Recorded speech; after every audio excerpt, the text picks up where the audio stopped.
enregistre tout partout, là? Ben, est-ce que ça fait une lumière? Oui, il y a une espèce d'EQ. Si on approche comme ça, oui. Et on peut garder silence pendant 10 secondes, puis après ça, Renaud va pouvoir faire son introduction. Nous sommes le 25 septembre 2020, épisode 56. Autour de la table, écoute, une belle tablée. Thierry et moi, on est toujours là. Et on a autour de la table Vincent qui revient. Merci beaucoup de revenir après la pause estivale. Merci de m'avoir invité parce que je choquais tout le temps. Fait que je pensais que vous vouliez plus me voir à un moment donné, mais finalement. Ben non, on voulait toujours te voir. Good. Et on a autour de la table pour la première fois. Ben, en fait, deuxième fois techniquement, parce que c'est ça, Capitaine Montréal était avec nous. Il est avec nous ce soir et était avec nous quand on avait visité le centre de transport Legendre de la STM. Donc ben voilà, merci d'être avec nous. Content d'être ici. J'attendais avec impatience votre invitation. C'est ça. Je suis réjoui. Cette semaine, on parle des jeux vidéo. Est-ce que vous savez c'est quoi?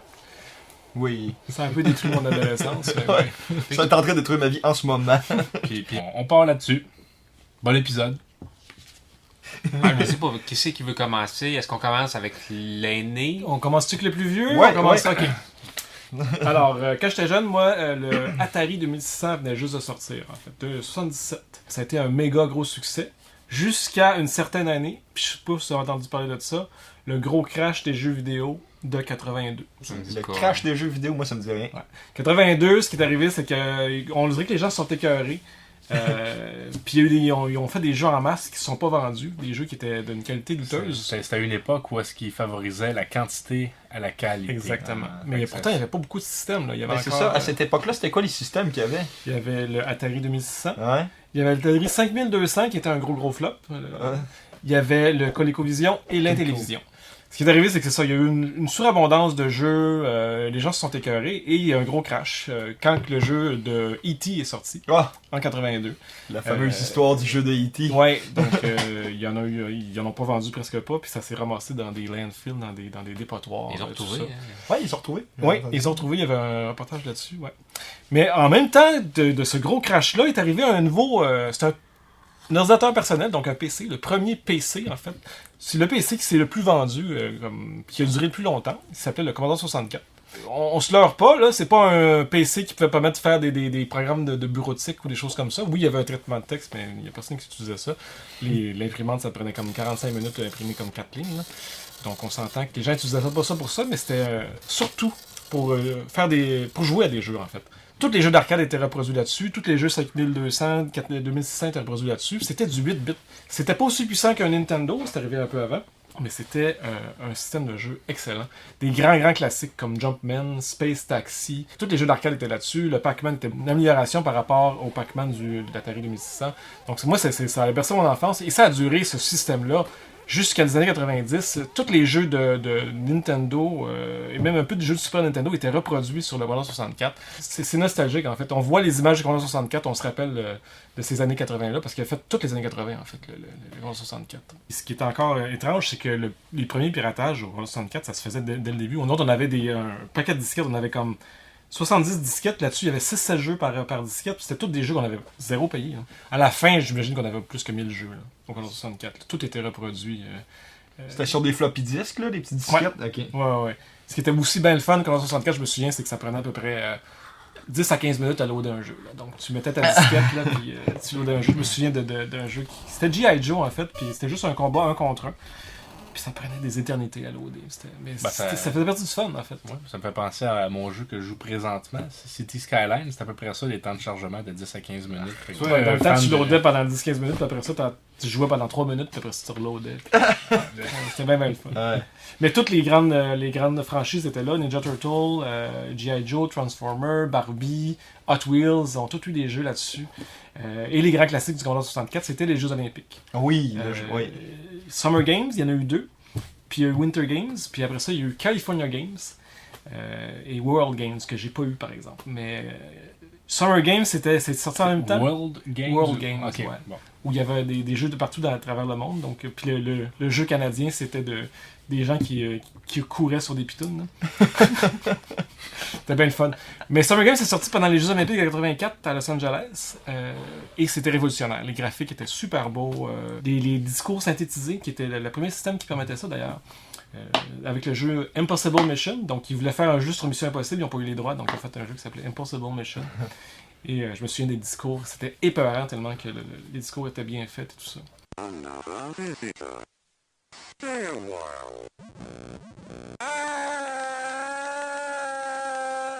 Donc, vraiment un système que je vous recommande fortement. C'est disponible en émulateur, évidemment. Est-ce que tu sais si, admettons, avoir un Commodore 64 genre physique, ça vaut cher? C'est une pièce de collection ou c'est une vieille junk que Je crois qu'ils en ont tellement vendu que je suis sûr qu'on peut en trouver en bas de 100$. Ok, pas trop cher, ok. Facilement. Puis ça se branche sur n'importe quelle TV cathodique, Oh. sûrement, c'est ça. C'est les manettes peut-être plus difficiles à trouver parce que ça brise à rien. C'est des bons jeux joysticks c'est les joysticks, avec ok. un bouton. Là. C'est pour ça que quand ils reproduisaient des jeux Super Nintendo, c'était un peu bancal. Là, parce que j'ai joué à Street Fighter 2 sur un Commodore 64 Ah, avec ouais? un bouton. Là. C'était comme, Ouais. Intéressant. Une critique positive du Commodore 64. Ben ouais. Ben écoute, c'est ça, c'est... Il y a même il y a des groupes nostalgiques.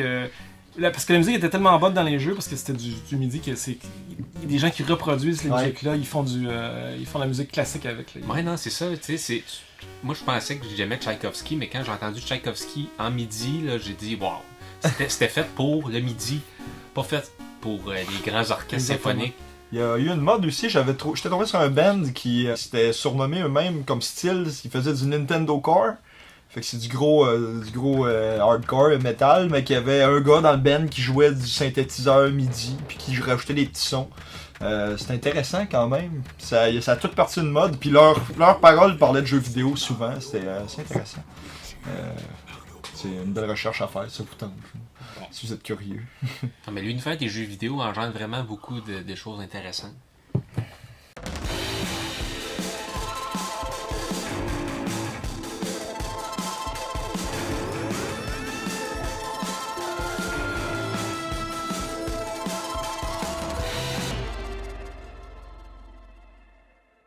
Pour de vrai, moi j'étais juste pour vous parler un peu des jeux de vidéo de mon enfance, c'était ça le sujet. Je repensais à Donkey Kong Country 3. J'ai jamais été bien loin dans le jeu. Il y avait une grotte avec t'allais falsifier des oiseaux dans un ordre, puis là, ça te Quoi, ouais? donnait des récompenses. Mario Bros en 3D, Sunshine. Pour avancer là-dedans, il fallait que j'imprime des astuces sur internet parce que j'étais tellement poche. Un autre jeu que j'ai beaucoup aimé dans mon enfance, c'est les Sims. Ah, Mais je me souviens que pendant 2-3 ans, on allait chez notre mamie, que c'est chez elle qu'on jouait. Ouais. Là. Puis elle nous disait, il va y avoir Simsville, ça va être un jeu. C'est comme les Sims mélangés avec SimCity. On n'a Ça- jamais été capable de faire Ça a ça. tellement va de l'air être le fun, intense. mais ça n'a jamais existé. Puis J'ai j'ai su qu'elle avait parlé, puis non, c'est jamais sorti ça. mais parlant de Sims, je veux juste. Te rappelles-tu, Renaud, qu'on habitait ensemble, puis qu'on jouait tous à The Sims sur ton ordinateur à toi? Mhm. Fait que genre, toi, moi, puis Mathieu, on avait chacun notre Sims. Mhm. Mais ton Sims faisait tout le temps la chicane. il était tannant un peu. Genre, il était venu, Mani, tu t'étais fâché après mon Sims.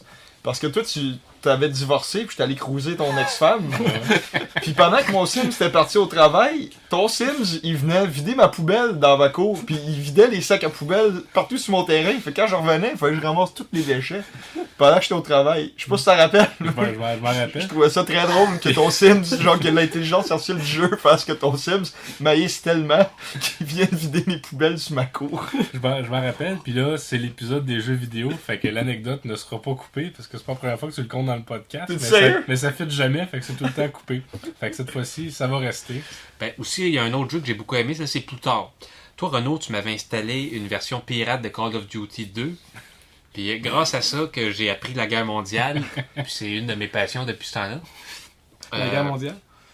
Le nuke. La guerre mondiale, c'est-à-dire quand il y a eu les Allemands qui sont attaqués, ils ont fait la nuit des cristaux en Pologne, puis ça a démarré une guerre mondiale. Jouez à des jeux vidéo, apprenez des choses pour de vrai. Par contre, le Renaud, je sais que toi, tu pensais pas mal quand tu as décidé de partir le thème des jeux vidéo. Je sais que tu pensais pas mal, mais tu le sais que je suis un ex-addict des jeux vidéo. Ouais. Tu le sais que ça réveille des souffrances en moi qui sont terribles. J'imagine que tu pensais pas mal, mais... Faut affronter ces démons, c'est Ouais, t'as raison, mais malheureusement, Renaud, le sujet du podcast m'a replongé dans mon addiction. Je suis redevenu un addict. Je me suis mis à jouer à Yakuza, qui est un jeu sur le Xbox. Le gameplay est exceptionnel. Puis moi, c'est ça. Je peux dire que c'est pour le gameplay, c'est juste parce que je suis un addict de jeux vidéo, puis ça... ça me permet de fuir mes responsabilités. Là. Ok. Tu veux savoir quel jeu, moi, ont marqué mon enfance? J'aimerais bien ça.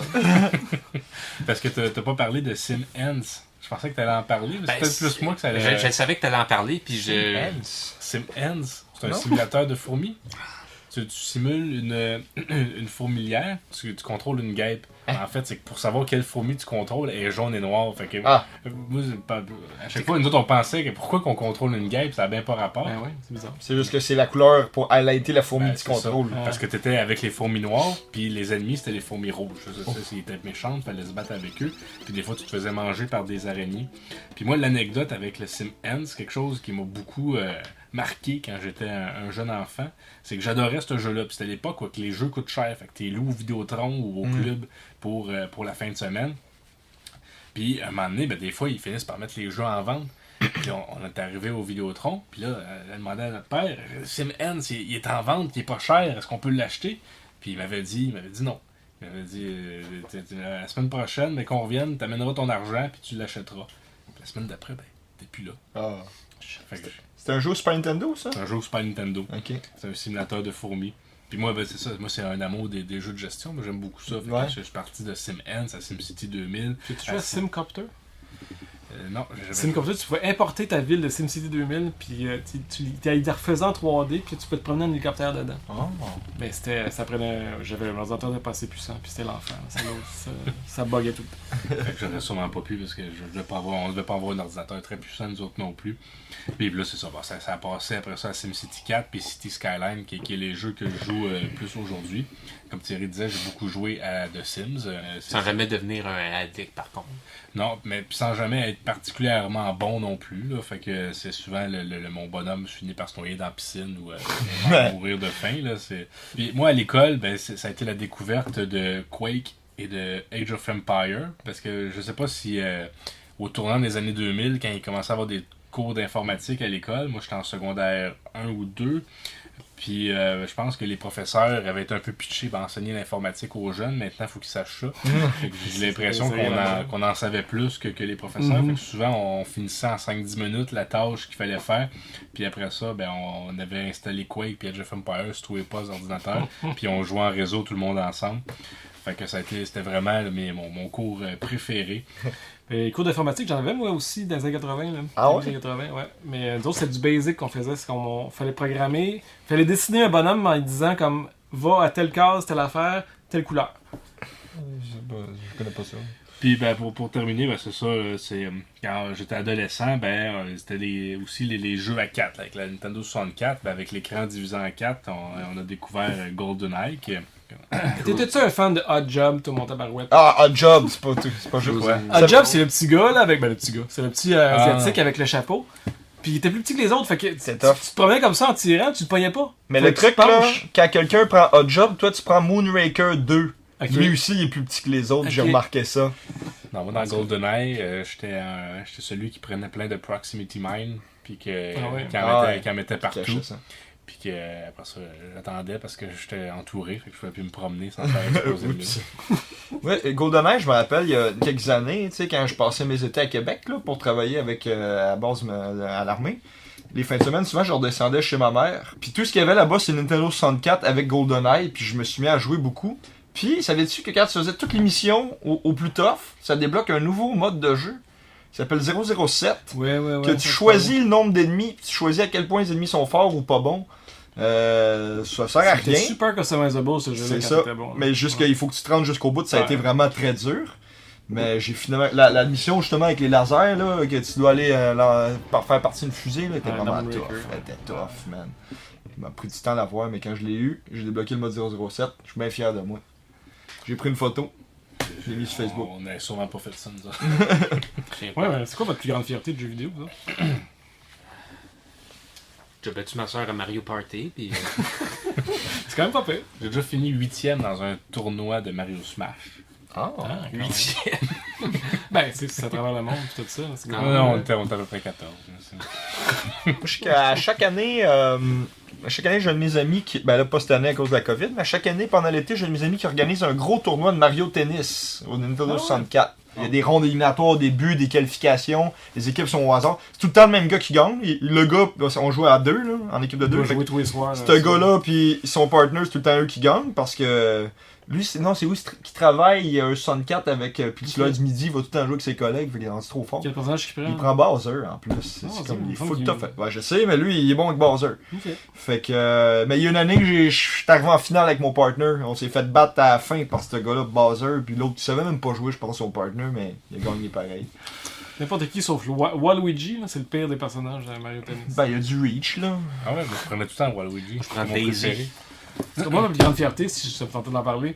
J'ai le trophée Platinum à Assassin's Creed 2. Oh! Donc j'ai tout accompli. Un autre chasseur de trophées platine. Ok, Ah, ok. ouais. Tu sais, comme Mané, il y a un des trophées qu'il fallait chercher, comme il y a 450 plumes partout sur la Faut map. trouver toutes les plumes. Faut trouver toutes les plumes. Mais vraiment, comme. J'étais même pas sur le chômage dans ce temps-là. Je sais pas. J'avais du temps à perdre. Des fois, ça arrive, tu veux l'avoir ton trophée platine.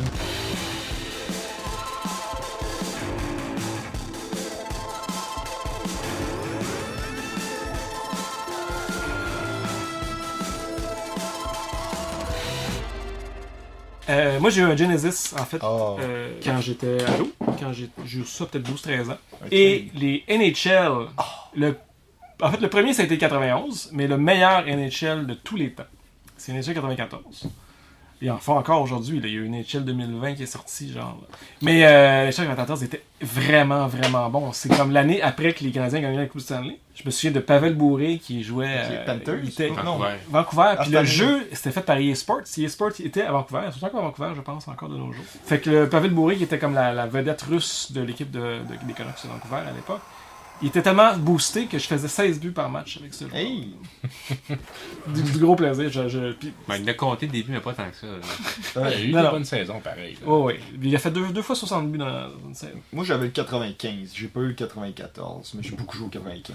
Mais les versions Super Nintendo de ces jeux-là étaient vraiment moins bonnes. Ah ouais? Ok, Ouais, il ouais. faut jouer sur Sega. Faut jouer sur Genesis. Ok, moi je l'avais au Super Nintendo, ok. Ouais, moi, c'était au 64 qu'on avait NHL 99 Ouais. avec Eric Lindros sur le cover.